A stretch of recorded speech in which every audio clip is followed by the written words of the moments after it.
The morning fog hung thick around Buckingham Palace as Sergeant James Mitchell walked his usual patrol route. He had been guarding the royal residence for 12 years, and nothing ever surprised him anymore. Or so he thought. At exactly 6:30 a.m., something caught his eye near the palace gates.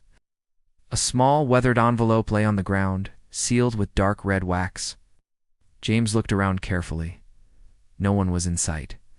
The tourists wouldn't arrive for hours, and the changing of the guard wasn't until later. He picked up the envelope with his gloved hands. His name was written on it in elegant handwriting. Not Sergeant Mitchell or Royal Guard, just James. His heart began to race. How did someone know his first name? More importantly, how did they get this close to the palace without being seen? James opened the envelope carefully. Inside was a single sheet of expensive paper with a message that made his blood run cold. The Queen is in danger. Trust no one in uniform. Meet me at Hyde Park Corner at midnight if you want to save her life. Come alone. The letter wasn't signed, but at the bottom was a small drawing of a crown with a crack running through it. James had served in the military before joining the Royal Guard. He knew danger when he saw it, and this felt very real. Who could he trust? The letter specifically said not to trust anyone in uniform, which meant his fellow guards, his superiors, even the police. He folded the letter and put it in his pocket. For the rest of his shift, James tried to act normal, but his mind was racing. Every person who walked by seemed suspicious. Every car that drove past made him nervous. During his lunch break, James sat alone in the guard room, staring at the letter again. The paper felt expensive, and the handwriting looked educated. This wasn't some random threat from a crazy person. Someone with money and intelligence had written this. As the day went on, James watched the palace with new eyes. He noticed things he had never paid attention to before. The delivery trucks that came and went, staff members walking through the corridors, the maintenance workers fixing things around the building. Was one of them planning something terrible? The thought made him sick to his stomach. At 5 p.m., James's shift ended, but he didn't go home. Instead, he walked around London, thinking about what to do. He could report the letter to his captain, but what if his captain was involved? He could call the police, but the letter warned him not to trust anyone in uniform. By 9 p.m., James had made his decision. He would go to Hyde Park Corner at midnight. Not because he trusted the person who wrote the letter, but because he couldn't live with himself if something happened to the Queen and he had done nothing. James spent the next 3 hours preparing. He put on civilian clothes and brought his personal protection equipment. If this was a trap, he would be ready. If it was real, he would do whatever it took to protect the royal family. At 11:45 p.m., James walked through the dark streets toward Hyde Park Corner. London felt different at night. The usual crowds were gone, replaced by empty streets and long shadows. Every footstep echoed in the silence. As he approached the meeting point, James saw a figure standing under a street lamp. It was an elderly woman wearing a dark coat and hat. She looked nervous, constantly checking her watch and looking around. When she saw James approaching, she walked toward him quickly. "Are you the guard from the palace?" she whispered. James nodded carefully. "Who are you? How do you know about a threat to the Queen?" The woman looked around again, making sure they were alone. "My name is Margaret Thompson. I work in the palace kitchen. I've been there for 30 years, and I've never seen anything like this before." James studied her face in the dim light. She looked genuinely frightened, not like someone who was lying. "What kind of threat are we talking about?" Margaret reached into her coat and pulled out a small recording device. "I'll listen to this," she said, pressing play. The recording was scratchy, but James could make out two men talking in low voices. They were discussing dates, timing, and something called the final solution. The words made James's hands shake with anger and fear. James listened to the recording 3 times, his face growing paler with each replay. The voices were discussing palace security schedules, guard rotations, and something about the royal breakfast service on Thursday. "Where did you get this?" James asked Margaret, his voice barely above a whisper. Margaret's hands were shaking as she put the device back in her coat. "I was working late in the kitchen yesterday, cleaning up after the staff dinner. I heard voices coming from the storage room next to the pantry. I thought it was just workers talking, but then I heard them mention the Queen's name. She paused, wiping tears from her eyes. I've served the royal family my whole adult life, James. I started working here when I was 20 years old. I've seen 3 generations grow up in that palace. I cannot let anything happen to them. James felt a mix of admiration and fear for this brave woman. Did you see who was talking? That's the problem, Margaret said. I only saw shadows through the crack in the door. But I recognized one voice. It belongs to someone who has access. To everything in the palace? Someone the Queen trusts completely. The weight of this revelation hit James like a punch to the stomach.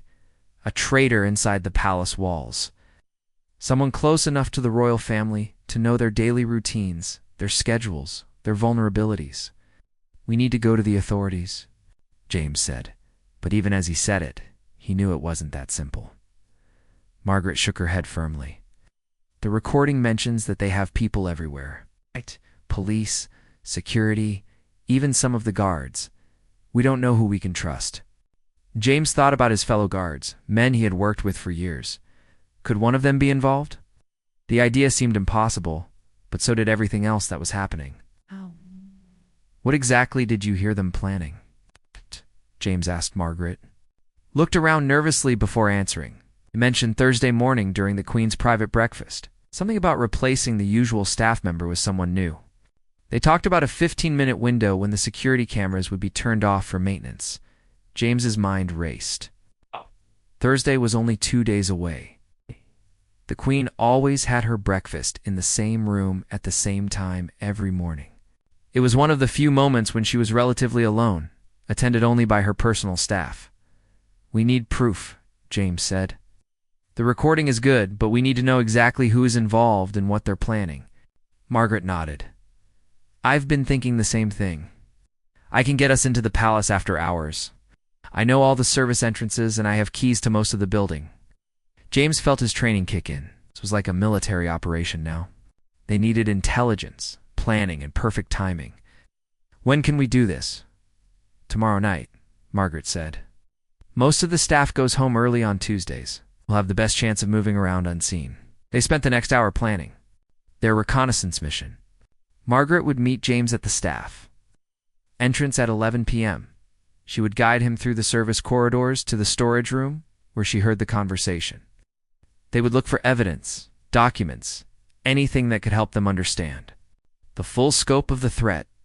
As they prepared to leave, Margaret grabbed James's arm. There's something else you need to know, the voice I recognized. It belongs to someone who has been with the royal family for over 20 years. Someone who knows every secret, every routine, every weakness. James felt a chill run down his spine. Who is it? Margaret's voice dropped too, barely audible. I can't be certain until I hear the voice again. But if I'm right, we're dealing with someone who could walk into any room in the palace without question. Someone the Queen would welcome with a smile.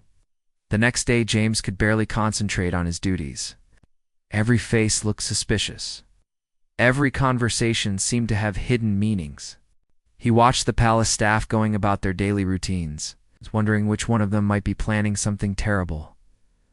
During his afternoon break, James walked through the palace corridors, mentally mapping the route Margaret had described.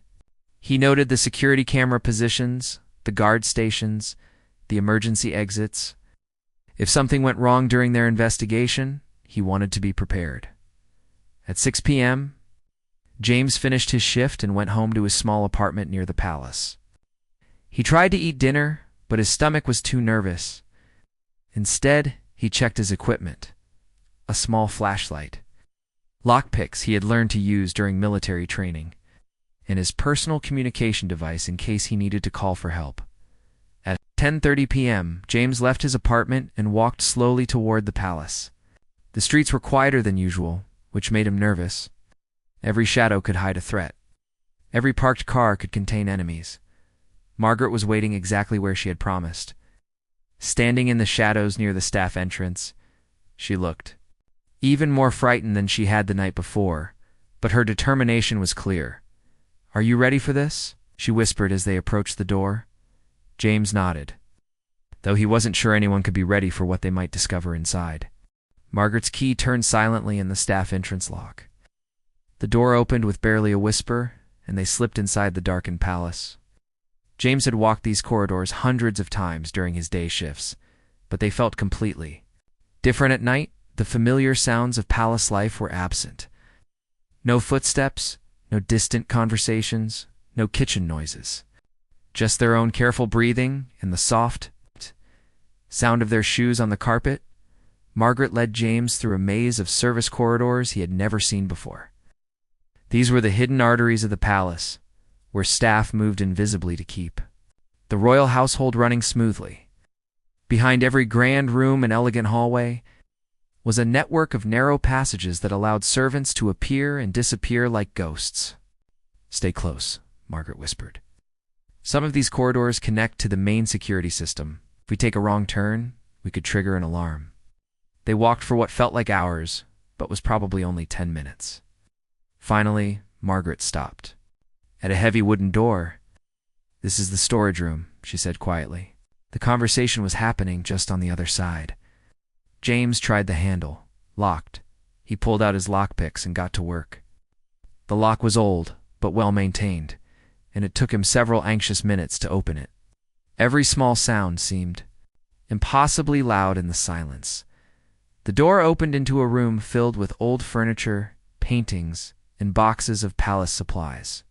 James used his small flashlight to look around while Margaret kept watch at the door. At first, everything looked normal. Then James noticed something odd. In the far corner of the room, several boxes had been moved recently. The dust patterns on the floor showed where they had originally been placed, and there were clean spots where they now sat. "Margaret, look at this," James whispered. They examined the moved boxes carefully. Inside one, James found something that made his heart skip a beat. A detailed floor plan of the royal private quarters, with the Queen's bedroom and breakfast room clearly marked. Red ink showed the locations of security cameras, guard positions, and patrol routes. But that wasn't the worst part. Someone had drawn new routes on the map, showing how to move through the palace without being detected. It also marked specific times when guards would be changing shifts, or when certain areas would be temporarily unmonitored. "This is a complete invasion plan," James said, his voice tight with anger. Margaret found another box containing uniforms. Not just any uniforms, but exact replicas of palace staff clothing. Chef's coats, housekeeping outfits, even maintenance worker coveralls. Someone had been preparing to infiltrate the palace by disguising themselves as trusted employees. In a third box, James discovered something even more disturbing. Photographs of the Queen taken from inside the palace. Not official portraits, but candid shots of her daily routines. Pictures of her walking to breakfast, sitting in her private study, even sleeping in her bed. Someone has been watching her. For weeks, maybe months, James said. Feeling sick, Margaret was looking through a folder of documents when she suddenly froze. "James, you need to see this right now." The folder contained detailed biographical information about palace staff members, but not regular personnel files.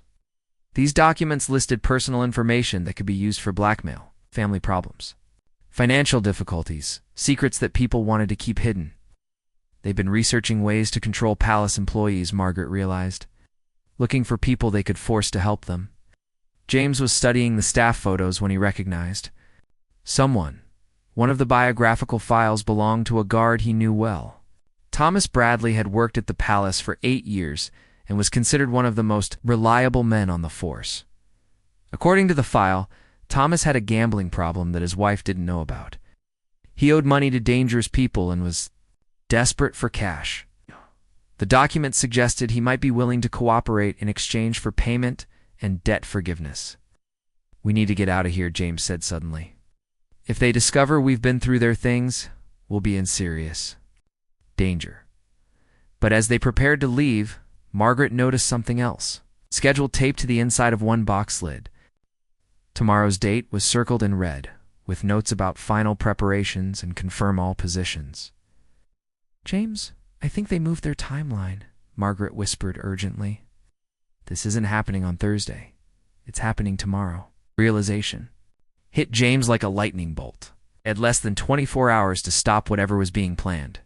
But they still didn't know exactly what the threat was or who was leading it, as they carefully returned everything to its original position.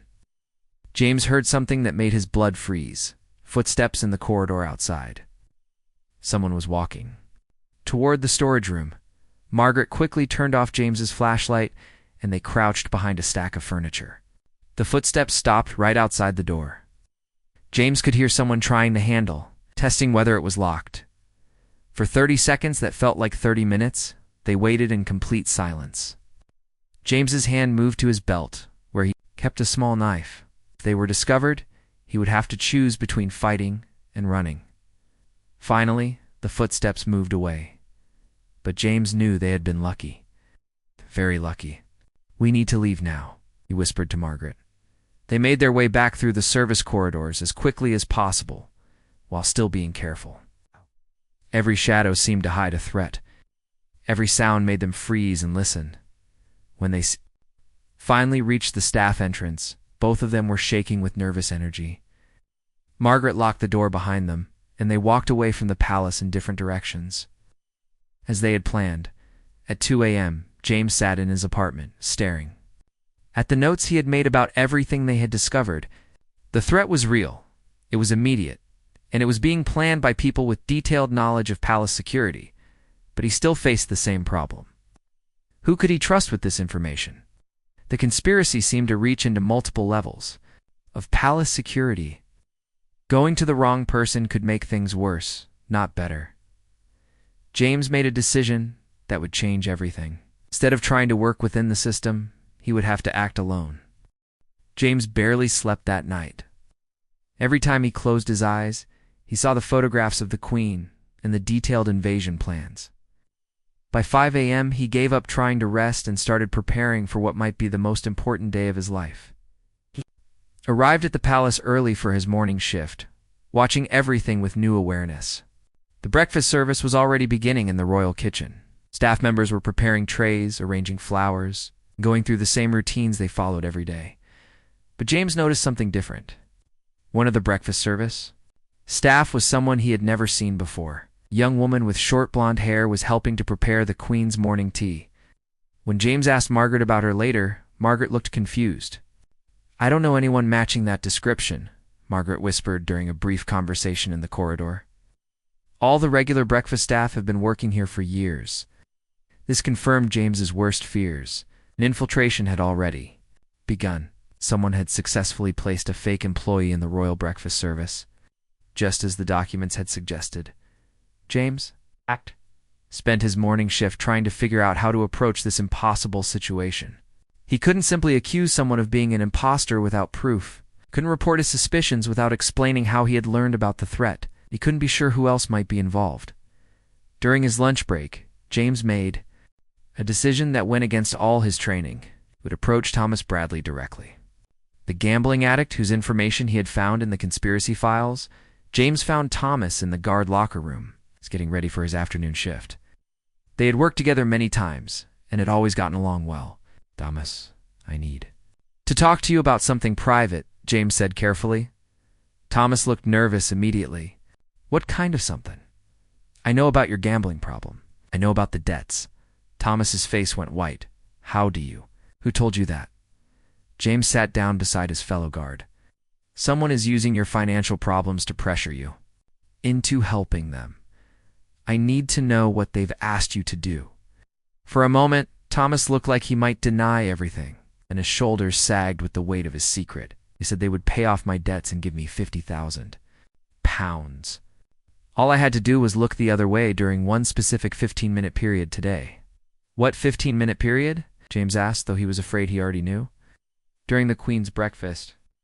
I'm supposed to be monitoring the security cameras for the private dining area. They want me to take a break from 8:45 to 9 a.m. James felt his heart racing. That was exactly the window mentioned in the conspiracy documents. "Thomas, you cannot do this. Whatever they're planning, it's going to hurt the Queen."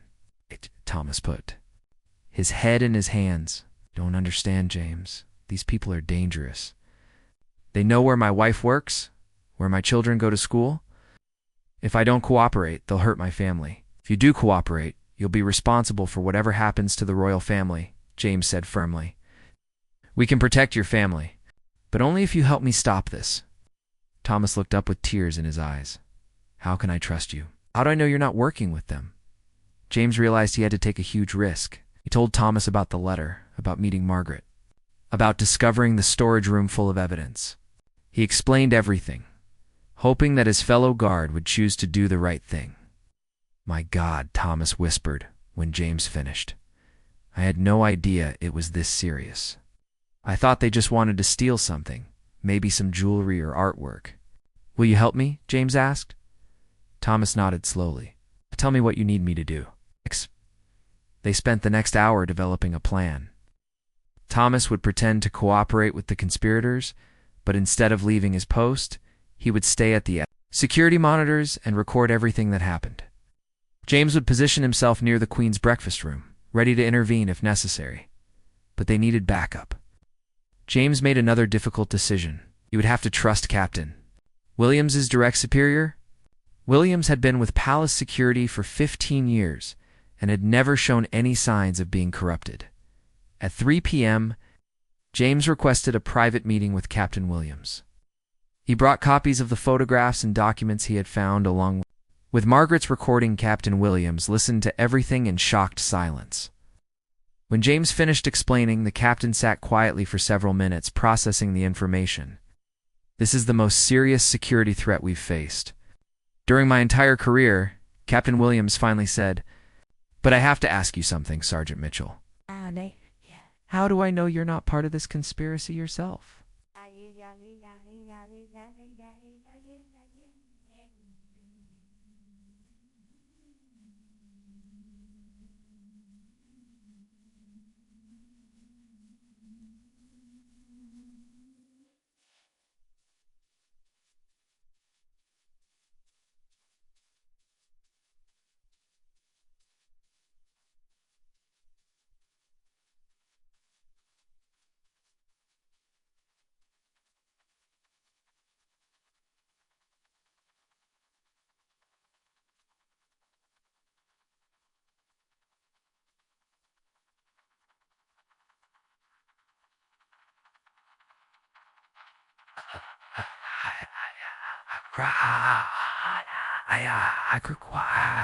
Because if I were part of it, I would never have brought this information to you. I would have. Just let it happen. Captain Williams nodded. That's logical, but we need to be very careful about how we handle this. If we move too quickly or involve too many people, we could make the situation worse. They developed a modified plan. Captain Williams would quietly alert the Queen's personal security team without revealing the full details. Additional guards would be positioned near the breakfast room, but in a way that wouldn't obviously increase security. James and Thomas would continue with their original roles, but with backup ready to respond instantly if anything went wrong. There's one more thing, Captain Williams said as they prepared to leave. We need to identify the person giving orders to this conspiracy. The documents you found suggest someone with high-level access, but we still don't know who. James had been thinking about the same problem. Margaret heard a voice she recognized, but she couldn't be certain who it was. Maybe we can set up a way for her to hear that person speak again. As evening approached, James felt the weight of responsibility settling on his shoulders. In less than 12 hours, he would either help save the Queen's life or watch helplessly. As a terrible crime unfolded, he spent the evening checking and rechecking every detail of their plan, knowing that even the smallest mistake could have catastrophic consequences. James arrived at the palace at 6 a.m., 2 hours before his regular shift. The early morning air was cold and crisp, but sweat was already forming on his forehead despite the temperature. Today would determine whether months of careful planning by dangerous criminals would succeed or fail. Captain Williams had positioned additional security throughout the palace, but in subtle ways that wouldn't alert the conspirators.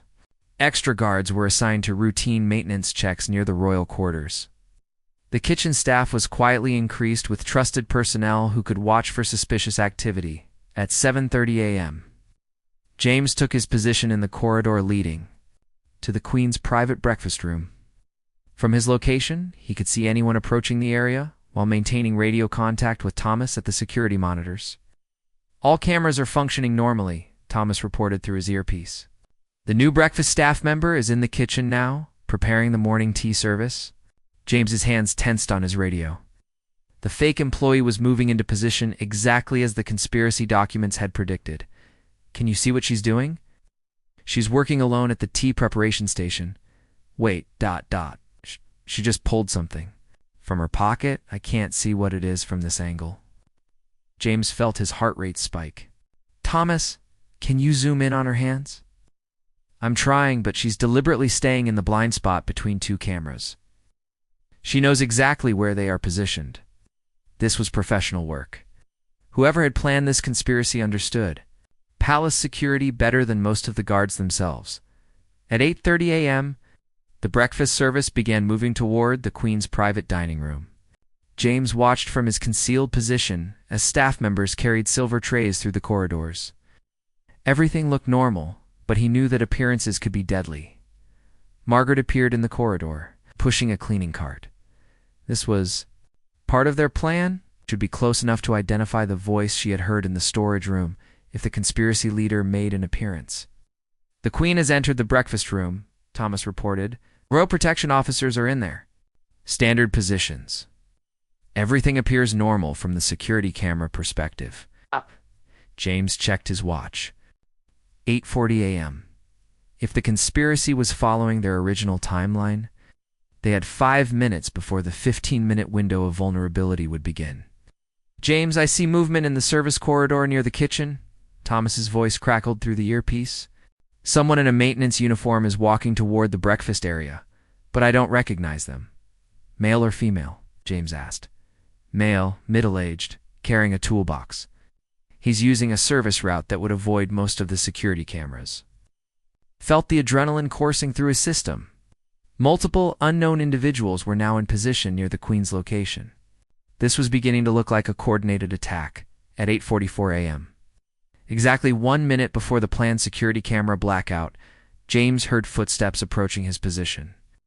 He pressed himself against the wall and waited. A man in an expensive suit walked past, heading directly toward the breakfast room. James recognized him immediately. The recognition hit him like a physical blow. It was Sir Robert Ashford, the Queen's private secretary, a man who had served the royal family for over 20 years, someone with unlimited access to every room in the palace. Someone the Queen would welcome without question? James understood everything now. Sir Robert wasn't just a conspirator. He was the leader of the entire operation. His position gave him access to security schedules, staff information, and the Queen's daily routines. He could have been planning this for months or even years. Margaret, can you hear me? James whispered into his radio. Yes, I'm here. Sir Robert Ashford just walked past my position heading toward the breakfast room. Is that the voice you heard in the storage room? There was a long pause before Margaret responded. Yes, that's him. I'm certain. James's mind raced through his options. Sir Robert's presence near the breakfast room wasn't suspicious by itself. As the Queen's private secretary, he often attended her morning meetings. But combined with everything else they had discovered, it could only mean one thing. The attack was beginning now. Thomas, what's happening on the security monitors? The maintenance worker has entered the area directly below the breakfast room. The fake staff member is approaching the dining room with the tea service, and James. Sir Robert just knocked on the breakfast room door. James made a split-second decision that would either save the Queen's life or end his own career. He stepped out of his hiding place and walked quickly toward the breakfast room. Through the partially open door, he could hear voices. The Queen was greeting Sir Robert warmly, as she had hundreds of times before, but James could also hear something else. A slight nervousness in Sir Robert's voice that suggested he was preparing to do something terrible. Your Majesty, I have some urgent documents that require your immediate attention, Sir Robert was saying. Perhaps we could review them while you enjoy your morning tea. James positioned himself just outside the door where he could hear everything but remain unseen. He knew that bursting into the room without absolute proof would destroy his career and possibly make the situation worse. "Of course, Robert," the Queen replied. "You know, I always appreciate your dedication to keeping everything running smoothly." James heard the sound of papers rustling and tea being poured. His heart was pounding so hard he was afraid people could hear it. Then Thomas's voice crackled urgently through his earpiece. "James, the fake staff member just put something in the teapot." I couldn't see exactly what it was, but she waited until no one was looking and added some kind of powder or liquid. The pieces fell into place with horrible clarity. This wasn't an assassination attempt using weapons or violence. It was poisoning. Sir Robert was keeping the Queen distracted while contaminated tea was being served. James had seconds to act before it would be too late. James took a deep breath and made the decision that would define the rest of his life. He stepped into the Queen's private breakfast room without invitation, something that violated every protocol he had been trained to follow. "Your Majesty, please do not drink the tea," he said loudly and clearly. The Queen looked up in surprise, her teacup halfway to her lips. Sir Robert's face went white with shock and anger. "Sergeant Mitchell, what is the meaning of this intrusion?" Sir Robert demanded, rising from his chair. "How dare you interrupt Her Majesty's private breakfast?" James kept his eyes on the Queen. "While speaking to Sir Robert, Your Majesty, I have reason to believe that the tea has been contaminated with a dangerous substance. Please put the cup down immediately." The Queen studied James's face carefully. After decades of experience reading people, she could see the genuine fear and urgency in his expression. She set the teacup back on its saucer. "This is outrageous, sir," Robert said, moving toward James. "You will be dismissed from service immediately. For this breach of protocol?" "Thomas, send backup to the breakfast room now," James spoke into his radio. Never taking his eyes off Sir Robert, Sir Robert's composed facade began to crumble. "You have no idea what you're interfering with, Sergeant? There are forces at work here that are far bigger than you understand." The Queen stood up slowly, her royal training helping her maintain composure, even in this shocking situation. "Robert, what is Sergeant Mitchell talking about? What forces?" For the first time in 20 years of service, Sir Robert looked at the Queen with something other than respect and loyalty. "You represent everything that's wrong with this country, Elizabeth. An outdated system that needs to be removed for Britain to move forward." James felt sick hearing the man he had respected speak to the Queen with such hatred. "Your Majesty, please step away from Sir Robert and move toward the door." But Sir Robert wasn't finished. Years of hidden resentment poured out of him. "I'll do." "You know how many people struggle to survive while you live in luxury? How many young people have no future because resources are wasted on maintaining your ridiculous lifestyle? Robert, if you had concerns about the monarchy, there were proper channels to address them," the Queen said, with remarkable calm. "Planning to harm me was never necessary. Proper channels." Sir Robert laughed bitterly. "I've worked within the system for 20 years, watching nothing change while problems get worse. Sometimes dramatic action is the only way to create real change." James heard footsteps approaching in the corridor. Captain Williams and additional guards were responding to Thomas's call for backup, but he also knew that the other conspirators were still in position around the palace. "Sir Robert, you need to call off your associates," James said firmly. "Tell the fake kitchen staff member and the maintenance worker to stand down immediately." "Sir." Robert's eyes widened with surprise.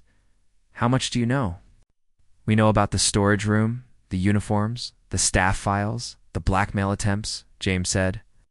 "We know about Thomas Bradley's gambling debts and how you pressured him to help you." The Queen looked shocked. "Thomas Bradley? But he's always been such a reliable guard." "He was being threatened, Your Majesty. His family was in danger if he didn't cooperate." Captain Williams burst into the room with 4 additional guards. "Sergeant Mitchell, report the situation." James quickly explained what had happened while the guards surrounded Sir Robert. The once powerful private secretary now looked like a defeated old man. "The tea has been poisoned," James told Captain Williams. "We need to secure the fake kitchen staff member and the maintenance worker who are still somewhere in the building." Within minutes, palace security had apprehended both conspirators. The fake staff member was found trying to escape through a service entrance, while the maintenance worker was discovered planting some kind of electronic device in the room directly below the breakfast area. Margaret appeared in the doorway. tears streaming down her face. "Your Majesty, I am so sorry this happened. I should have come forward sooner when I first heard the voices." The Queen walked over to Margaret and took her hands gently. "You did exactly the right thing, Margaret. Your bravery helped save my life." Then the Queen turned to James. "Sergeant Mitchell, your actions today went far beyond the call of duty. You risked your career and possibly your life to protect me." James felt overwhelmed by the magnitude of what had just happened. "I was just doing my job, Your Majesty." "No," the Queen said firmly. "Your job was to follow orders and maintain protocol. What you did today required courage, initiative, and perfect judgment under impossible pressure." Later that day, after the conspirators had been arrested and the palace had been thoroughly searched for additional threats, James sat with Captain Williams in the security office. The laboratory analysis confirmed that the tea contained a lethal dose of poison, Captain Williams reported. If the Queen had drunk even a few sips, she would have died within minutes. James thought about how close they had come to disaster. If Margaret hadn't been brave enough to investigate the voices she heard, if Thomas hadn't chosen to trust him with the truth, if he hadn't decided to act on incomplete information, there will be a full investigation into how Sir Robert was able to plan this conspiracy for so long without detection, Captain Williams continued. Palace security procedures will be completely reviewed and updated. 3 weeks later, James received a personal letter from the Queen thanking him for his service. But more importantly, he received something he valued even more: the knowledge that, when faced with an impossible situation, he had found the courage to do the right thing.